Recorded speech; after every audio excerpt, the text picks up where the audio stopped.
શબરીના બોર. જ્યારે અયોધ્યામાં ઈક્ષ્વાકુ વંશમાં રાજા દશરથ શાસન કરતા હતા તે સમયની આ વાત છે. આસપાસના જંગલમાં ભીલ સમુદાયના લોકો રહેતા હતા. ભીલોના મુખિયાને એક પુત્રી હતી જેનું નામ શ્રમણા હતું, પણ લોકો તેને શબરીના નામથી ઓળખતા. શબરીને નાનપણથી જ જંગલના પશુ પક્ષીઓ પ્રત્યે અનોખો પ્રેમ ભાવ હતો. રાજા દશરથને ત્યાં 4 રાજકુમારોનો જન્મ થયો છે તેવી વાત ગામે ગામ અને જંગલમાં પણ ફેલાઈ ગઈ. શબરીના પિતા પણ શબરી સાથે આ રાજકુમારોના જન્મ ઉત્સવ વખતે અયોધ્યા ગયેલા અને ત્યારે શબરીએ પ્રથમવાર રામને જોયેલા અને તેની અંદર ભક્તિનું પૂર ઉમટી ઉઠ્યું. શબરીના પિતાએ અન્ય એક ભીલ રાજકુમાર સાથે શબરીના લગ્ન કરવાનું નક્કી કરેલ. લગ્ન પહેલા પિતાએ એક રીત રસમ મુજબ બલિ માટે વાડામાં હજારો પશુઓને ભેગા કરી રાખ્યા. શબરીને જ્યારે આ વાતની ખબર પડી ત્યારે તે ખૂબ દુઃખી થઈ અને રાત્રે તેણે આ બધા જ પશુઓને મુક્ત કરી દીધા અને પોતે ઘર છોડીને ચાલી નીકળી. ચાલતા ચાલતા તે પંપા સરોવર કિનારે માતંગ ઋષિના આશ્રમ સુધી પહોંચી ગઈ. પણ પોતે ભીલ છે એટલે ઋષિ પોતાને શિષ્યા તરીકે સ્વીકારશે કે કેમ, પોતાને સેવાને લાયક ગણશે કે કેમ એ સવાલ થયો. આથી તેણે આશ્રમથી થોડે દૂર પોતાની એક ઝૂંપડી બનાવીને ભજન ભક્તિમાં મસ્ત થઈને રહેવા લાગી. પણ તેને લાગ્યું કે ગુરુ કૃપા અનિવાર્ય છે. આથી માતંગ ઋષિની સેવા તેના આશ્રમમાં ગયા વિના કેવી રીતે કરવી તે તેણે શોધી કાઢ્યું. રોજ વહેલી સવારે માતંગ ઋષિ પંપા સરોવરમાં નાહવા માટે જંગલના રસ્તે જતા. આથી શબરી વહેલી ઉઠીને એ આખો રસ્તો વાળીને રાખતી જેથી ઋષિને કાંટા કાંકરા ન લાગે. અને વહેલી સવારે બળતણ, ફળ ફૂલ, કંદમૂળ વીણીને આશ્રમ બહાર છુપી રીતે મૂકી આવતી. આ રીતે તેણે અપ્રત્યક્ષ સેવા કરવાની શરૂઆત કરી. માતંગ ઋષિને ખૂબ આશ્ચર્ય થયું કે રોજ સવારે આ જાત જાતની વસ્તુઓ આશ્રમ બહાર કોણ મૂકી જાય છે. આથી તેણે 2-4 શિષ્યોને આખી રાત પહેરો ભરવા કહ્યું. બીજા દિવસે વહેલી સવારે શબરી બળતણ, ફળ ફૂલ, કંદમૂળ મૂકવા આવી કે શિષ્યોએ તેને પકડી લીધી અને ગુરુજી સમક્ષ હાજર કરતા કહ્યું, ગુરુજી, આજે અમે એ વ્યક્તિને પકડી લીધી જે રોજ બધી વસ્તુઓ મૂકી જાય છે અને રસ્તાઓ વાળી નાખે છે.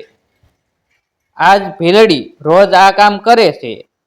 આ સાંભળીને માતંગ ઋષિએ શબરીને પૂછ્યું, બાઈ, તું કોણ છે અને રોજે રોજ આ વસ્તુઓ શા માટે મૂકી જાય છે અને પંપા સરોવર સુધીનો રસ્તો શા માટે વાળે છે? ડરેલી શબરીએ કમતા સવારે પ્રણામ કરતા કહ્યું, હે પ્રભો, મારું નામ શબરી છે. હું ભીલ સમુદાયની છું. અહીં જંગલમાં એક ઝૂંપડી બાંધીને રહું છું. આપ જેવા મહાન તપસ્વી ઋષિના દર્શનથી પોતાને પવિત્ર કરું છું. પણ કહેવાતા નિશાકુળના કારણે આપની સેવા કરવાનો કદાચ મને અધિકાર નથી. આથી આ રીતે છુપી રીતે આપની સેવા કરીને તૃપ્ત થાવ છું. પણ મને માફ કરશો, હું આપની સેવાને લાયક નથી. શબરીના આ શબ્દો સાંભળી માતંગ ઋષિ ગદગદ થઈ ગયા. તેણે શબરીમાં રહેલા આત્મતત્વને ઓળખી લીધું અને શિષ્યોને કહ્યું, અરે રે, આ તો મહાભાગ્યશાળી છે. આને આશ્રમની એક ઝૂંપડીમાં રહેવા દો અને તેમના ખાવા પીવાની પણ વ્યવસ્થા કરો.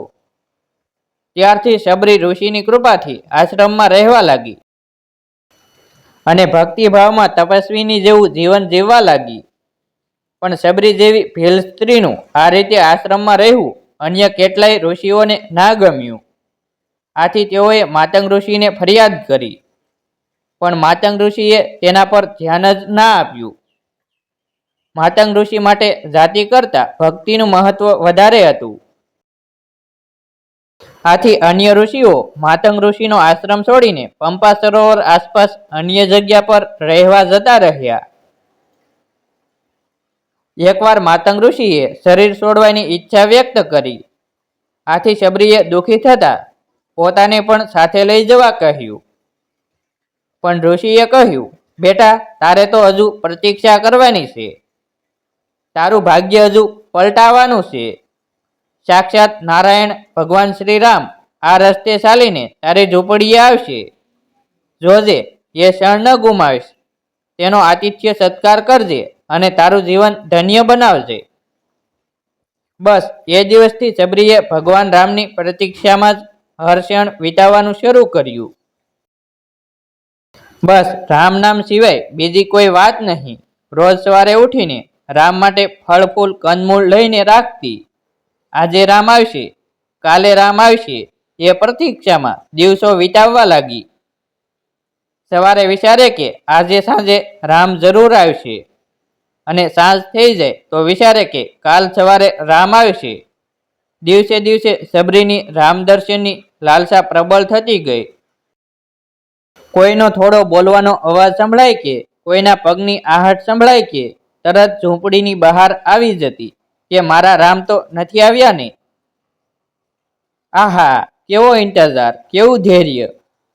આ રસ્તેથી રામ આવશે એટલે એના પગમાં કાંટા કંકર ના લાગે એટલે રોજ એ રસ્તો વાળીને રાખતી. ઝૂંપડી રોજ સજાવીને રાખતી. ફૂલોની માળા ગૂંથી રાખતી. હંમેશા રામના આતિથ્ય માટે તૈયાર જ રહેતી. ક્યારેક ઝાડને તો ક્યારેક પશુ પક્ષીને પૂછતી કે રામ સાંજે આવશે કે સવારે. અખંડ ધીરજ સાથે રામની પ્રતીક્ષા એ ભક્તિની પરાકાષ્ઠા હતી. એ જ સાધના હતી, અખંડ રામમય. રામ જ્યારે પંપા સરોવર નજીક આવ્યા ત્યારે ત્યાં રહેતા અન્ય ઋષિઓને તેણે પૂછ્યું કે સબરી ક્યાં છે, એની ઝૂંપડી ક્યાં છે. ત્યારે ઋષિઓને ખૂબ આશ્ચર્ય થયેલ. તેઓને એમ હતું કે શ્રી રામ પોતાને ત્યાં પધારશે, પણ એવી ધારણા ન હતી કે રામ ભીલડી સબરીના ખબર પૂછશે. જ્યારે શ્રી રામે તે ઋષિઓને સબરીની ઝૂંપડી વિશે પૂછ્યું ત્યારે બધાનું અભિમાન ઓગળી ગયું. સબરી તો રામમય થઈને એક પથ્થર પર બેઠી હતી.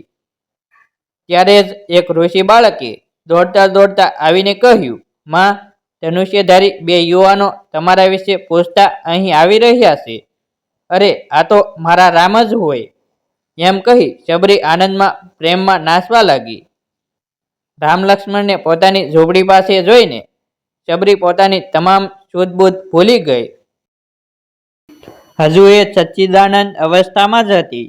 એને જોઈને ભગવાન ખૂબ આનંદિત થયા. લક્ષ્મણજીએ હસતા હસતા કહ્યું, સબરી આમ નાચતી જ રહીશ. શ્રી રામને ઝૂંપડીમાં લઈ જઈને તેને બેસાડીને તેનો આતિથ્ય સત્કાર નહીં કરે. ત્યારે શેખ સબરી સચેત થઈ અને ભગવાનને પોતાની ઝૂંપડી પર લઈ ગઈ અને રામના પગમાં ઝૂકી ગઈ. આંખોમાંથી ધડ આંસુઓ વહેવા લાગ્યા. ઘણું બોલવું હતું પણ ખાસ કંઈ બોલી ના શકાયું. ગળું પ્રેમથી રૂંધાઈ ગયું ને એટલું જ બોલી શકી, હે નાથ, તમે આવી ગયા. મારી પ્રતીક્ષાનો અંત આવ્યો. મારા પર અનુગ્રહ કર્યો. પછી સબરી ભગવાનને કહે છે, પ્રભુ, તમારા માટે ફળ ફૂલ કંદમૂળ લાવીને રાખ્યા છે, એનો સ્વીકાર કરો. ભગવાને ઈશારામાં માથું અકારમાં હલાવ્યું. પછી સબરીએ બોરની ટોપલી ઉઠાવીને ભગવાનને બોર આપવા લાગી. ત્યાં જ થયું કે અરે રે, જો આ બોર તુરા હશે તો ભગવાનને તો મીઠા બોર જ અપાય. એટલે એક એક બોર ચાખતી જાય છે ને મીઠા મીઠા બોર ભગવાનને આપતી જાય છે. લક્ષ્મણજી આ જોઈને આશ્ચર્યચકિત થઈ ગયા. તેણે શ્રીરામને કહ્યું કે પ્રભુ, સબરી તો તમને હેઠા શાખેલા બોર ખવડાવે છે. ત્યારે રામ કહે છે, લક્ષ્મણ, આ હેઠા બોર ખાવા જ હું આવ્યો છું. આ તો પ્રેમથી નીતરતા વર્ષોના ઇંતજારમાં પાકેલા રસામૃત બોર છે. સબરીના આ એક એક બોર પર એને હું એક એક લોક આપી દઉં. પછી રામ અને સબરી વચ્ચે એક આધ્યાત્મિક સંવાદ થાય છે અને ભગવાન તેને નવધા ભક્તિનું જ્ઞાન આપે છે. અને અંતે કહે છે, સબરી, તું કંઈક માંગ. ત્યારે સબરી કહે છે, પ્રભુ, આપના દર્શનથી જ મારો જન્મ સફળ થઈ ગયો. હવે બીજું કંઈ માંગવાનું રહેતું નથી. હું તો એ જ ચાહું છું કે આપમાં મારી ભક્તિ સદા બની રહે. ભગવાને કહ્યું, તથાસ્તુ. અને પછી સબરીએ પોતાનો પાર્થિવ દેહ ત્યાગ કરવાની ભગવાન પાસે આજ્ઞા માંગી. અને ભગવાન તથા બધા ઋષિઓ સામે જ શબરીએ યોગ બળે સ્થૂળ દેહ છોડી દીધો. ધન્ય છે શબરી, ધન્ય છે તેની રામ માટેની ઝંખના અને પ્રતીક્ષા. આવા જ નવા વિડીયો જોવા માટે અમારી યુટ્યુબ ચેનલ સબસ્ક્રાઈબ કરો.